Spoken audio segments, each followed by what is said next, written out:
Oo, syempre. Natin no, sa gilid.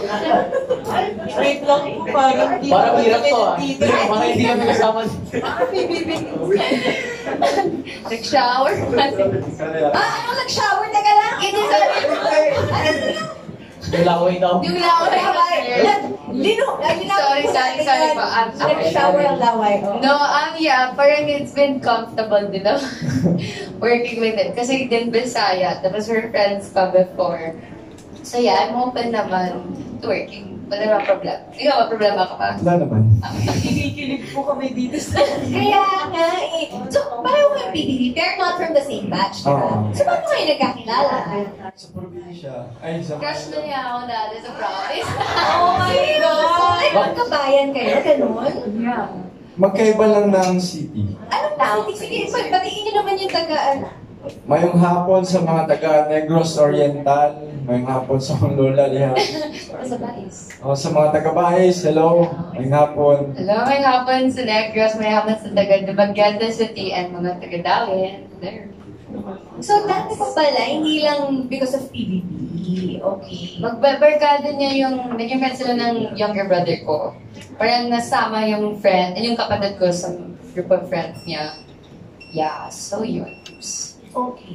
Crush niya ako. Sinabi sa kapatid ko. Tapos, paano nabuo yung R-Jazz? Kasi pwede naman magkakilala kayo, pero walang kaalam-alam yung facts. So, paano nabuo yung R-Jazz? Yung Christmas ball. Sa Magical Ball. Oo. Okay. May mga nag-upload kasi may picture kami nun eh. So, yun. Sa waiting room kasi, before kami isa lang. Nauna ako, pumasok siya, steam kami ng damit. Santa ko, oo. Yun yung inspo ng damit. Parang message ko yung inspo ko, siya, Santa. Pero hindi kami nag-usap about it. Or like, uy, see you there, ganun. Parang it's meant to happen. Okay. It's meant to be. Pero di ba yun, so parang, and then kami nagsama sa loob. Like, nag-usap kami, and introduce ko siya ni na Kai, ni na Rain, ni na Colette was there. And then yung, kasi sa loob, parang different table kasi tagot na siya. So, syempre doon na siya sa mga big stars. So, kasama ko yung mga boys. Oo, kasama niya mga boys. But doon sa after party na, parang nagkakasamahan lang talaga. And then yung mga mga R&M namin, yung mga PBB na stuff before. Kasi parang pinipicturean kami inside and then kami na nagsama. So, paglabas namin, sinuot niya yung parang wings. Yung parang may candy cane kasi ako nung naka-attach sa damit ko. Siya lang bit-bit. Lasing kasi na ako. So, Hindi naman. sinuot ko na lang. Tapos, ang dami palang tao. So, ayun. nakita nila? Yes, may nag-upload. Basically, nag-start yung R-Jazz dahil nakita nilang bagay kayo. Ganun ba? Yun yung nakikita ko. Yung parang nakakita lang sila ng pictures. Hindi ko ate ay the way he looks at her kasi. Ayaw na I rin. can see it. Ayaw na nila sabihin eh. Kumbaga, tignan nyo na lang to. Grabe naman. Okay. So, paano ba kayong project together? Wala. Like, may ginawa kaming music video.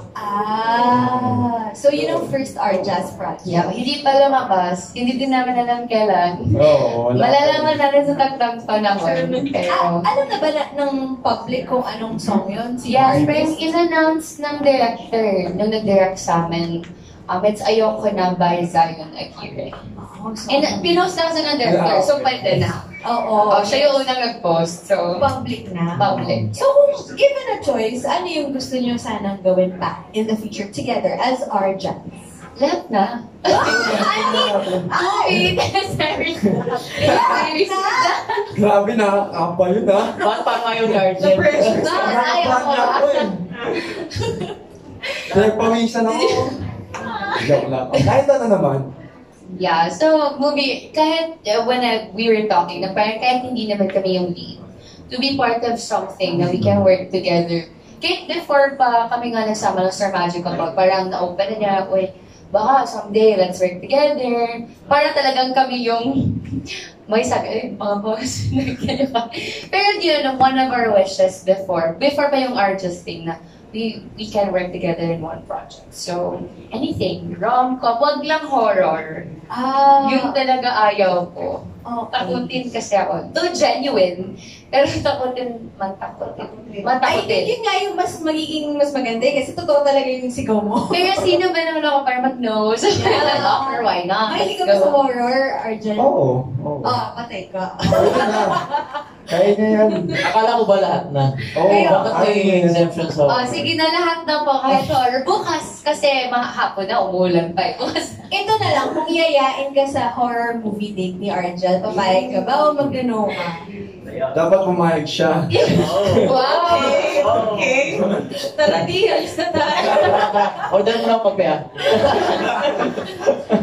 I feel like sumasabog na yung comment section natin ngayon sa mga Arjan sa ganap. Pero ito sabi ni Jaisel, hindi na ako makafocus sa work ko dito, Arjan! Mag-sorry kayo guys, hindi siya makafocus. Importante yan. Importante yung work. Work. Oo. Work is Yun life. muna. Ito naman sabi ni Elmino Riza, pogi niya po talaga, TDH po si Bossing. Wow, TDH. Baka lumobo na yung ulo ko dito, ah. Ano meaning mo ng TDH? May meaning ka, di ba? Tandang hindi halata. Tandang di halata. Oo, yung pala yung TDH. Yung TDH niya. Hindi, pero tall, dark, and handsome po talaga si Arjan pag nakita niyo po in person. Kaya manood na po kayo ng Star Magic All-Star Team sa July 20. Ganon.